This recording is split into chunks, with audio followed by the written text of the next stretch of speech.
So I've just walked away from the camp a bit, which is down there.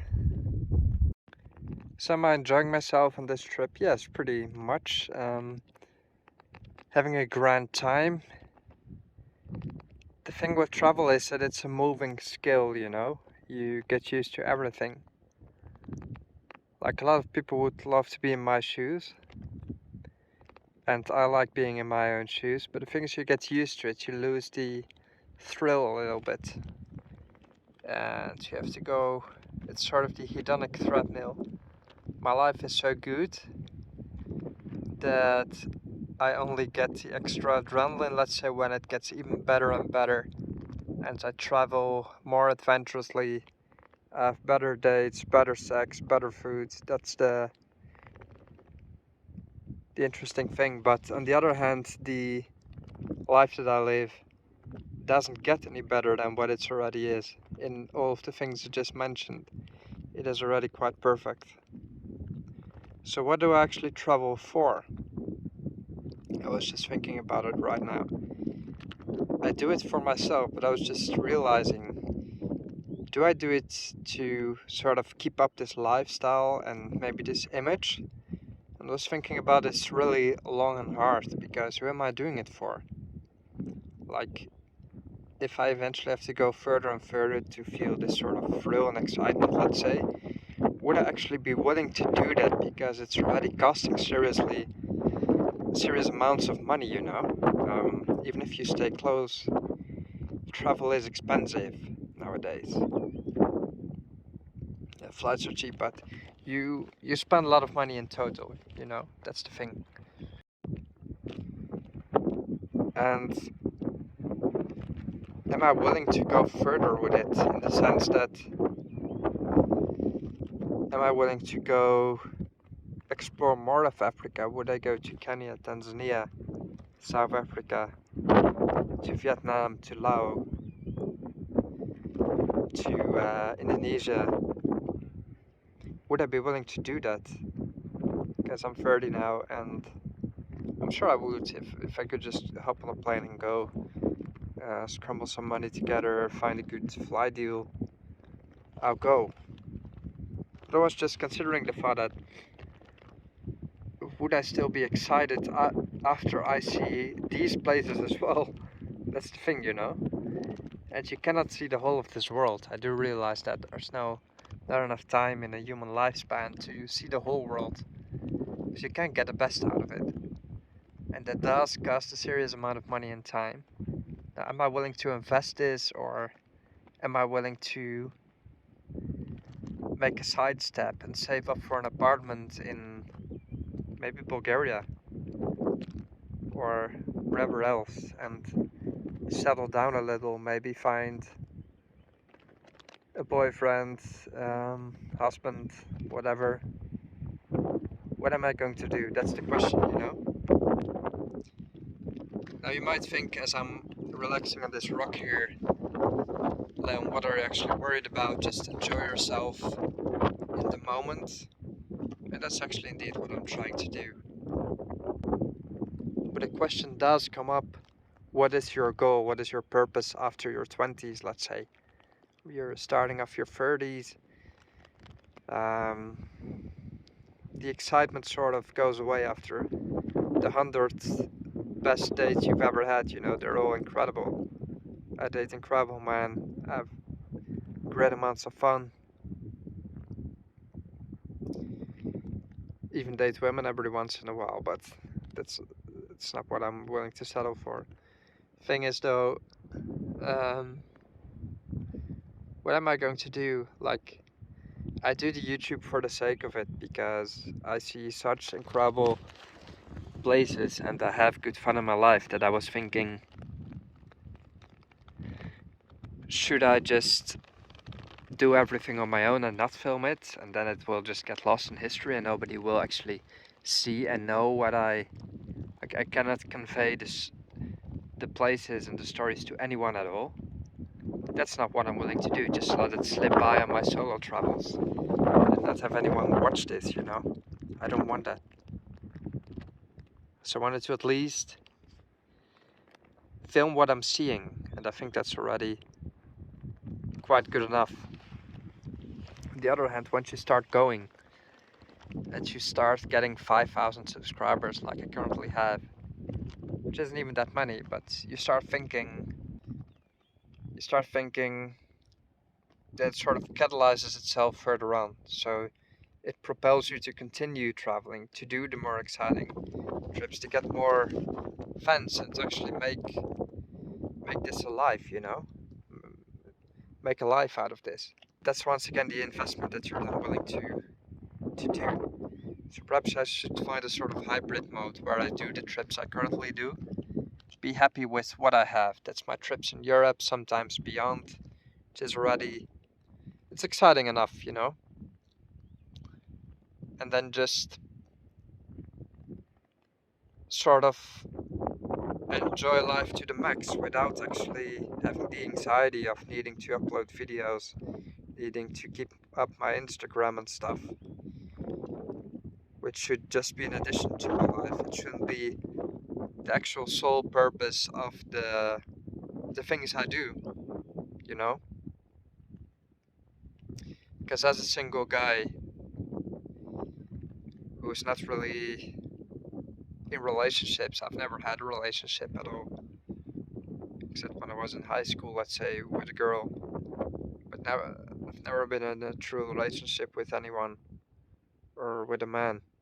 You have so much time on your hands that you're eventually in a position that nobody in human existence has ever been in, because well, after the Industrial Revolution, life got a bit easier, at least for the privileged people, of whom I am one. Like, I work hard for my money, but I'm richer than a king in the Middle Ages, you know?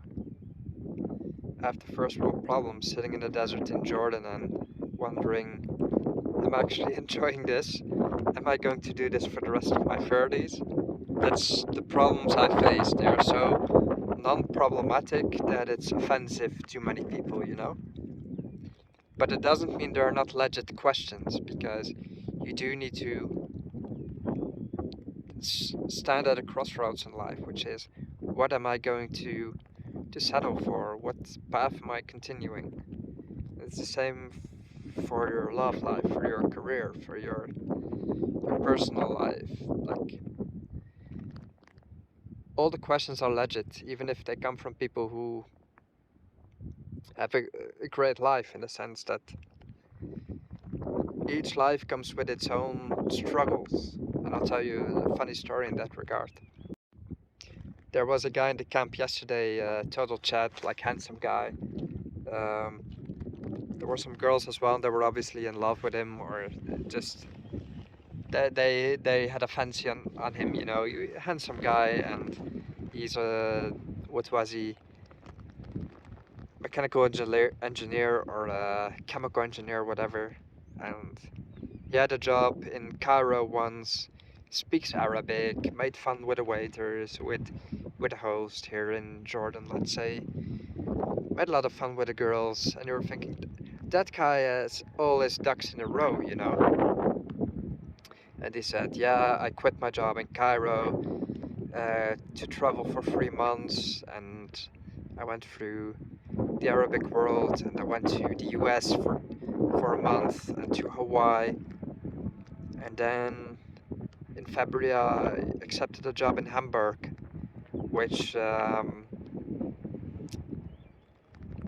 will be my next step, you know. And in between he has this travel, and you think this guy has it all in a row, you know. This is a total chat guy. He said he dates a lot, he hooks up all the time. So do I, but he just does it with the girls, let's say. And you're thinking, proper guy, he knows what he's doing. But then this morning I saw him at breakfast, and he told me about some struggles he actually has, you know? Which is that he said, well, I was living in Egypt, I lived in a village because I'm a chemical engineer, and if you're a chemical engineer, you work in plants and factories, which are always far removed from the city, and you need to share an apartment, and it's not fun.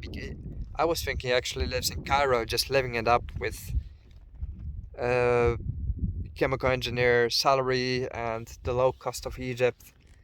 You imagine when someone else is speaking, you see just the good sides, you know.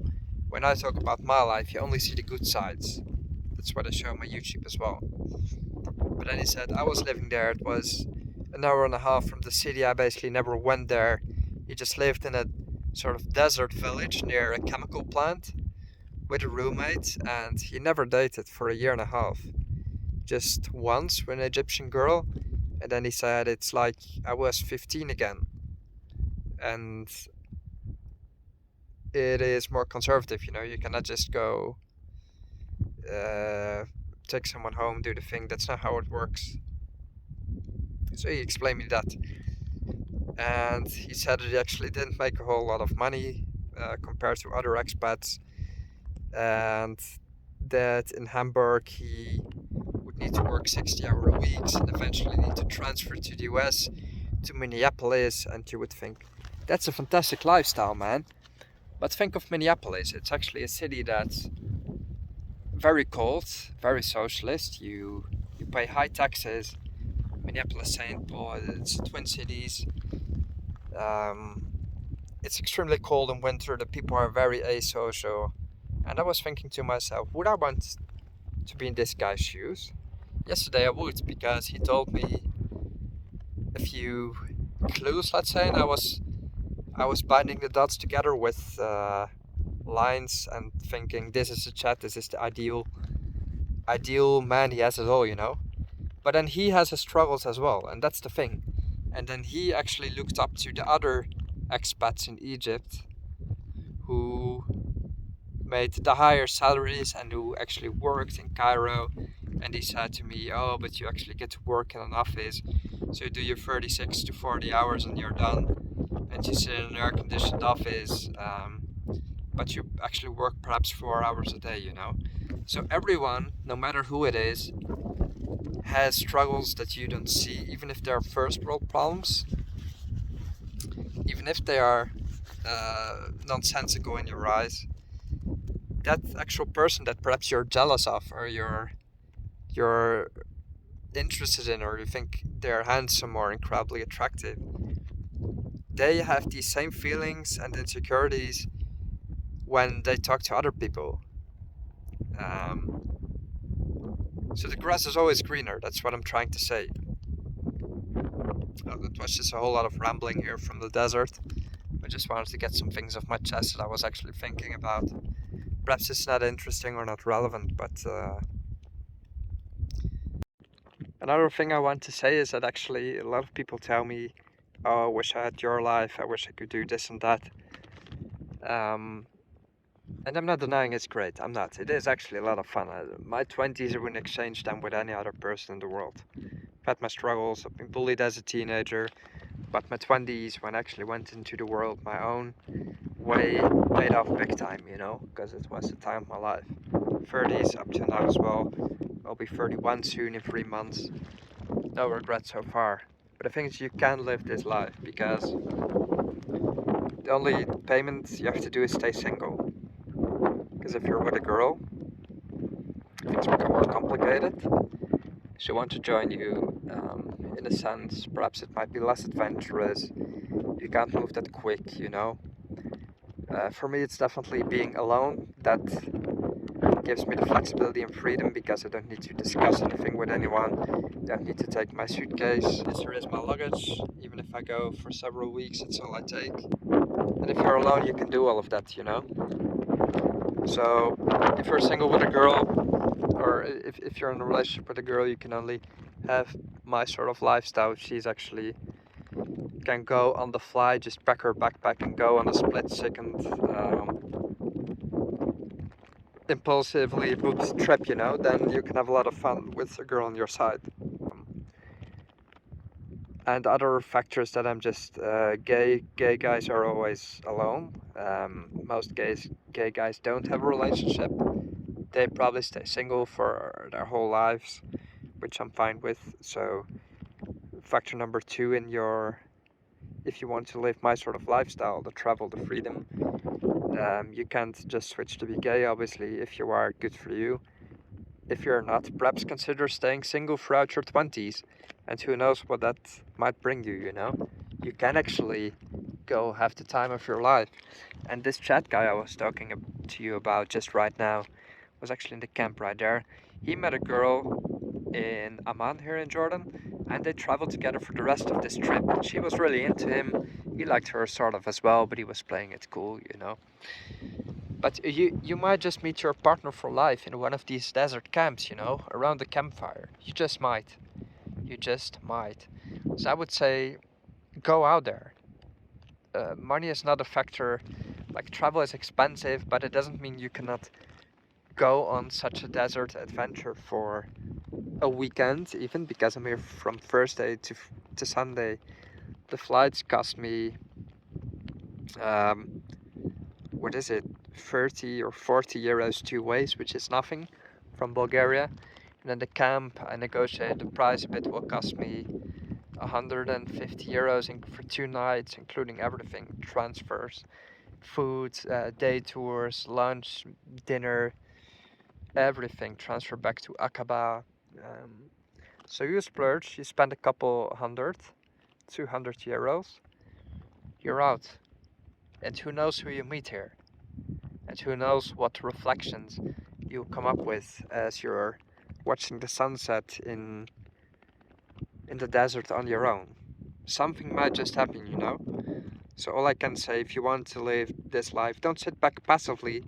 Go out and make your adventure. There's a song that says, make your own kind of music, even if no one else comes along, you know? And that I often play that song on my head because it really rings true, and it should ring true for you as well. Alright, I hope that makes sense. I'll catch you later.